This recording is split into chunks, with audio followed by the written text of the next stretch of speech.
هر کی ما را یاد کرد ایزید مر او را یاد باد.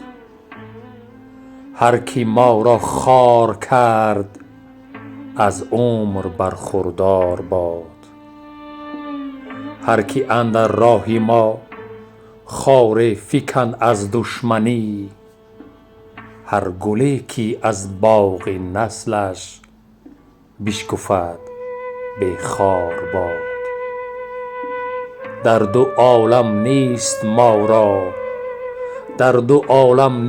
ما را به کسی گردی غبار. هر کی ما را رنجه دارد راحتش بسیار باد.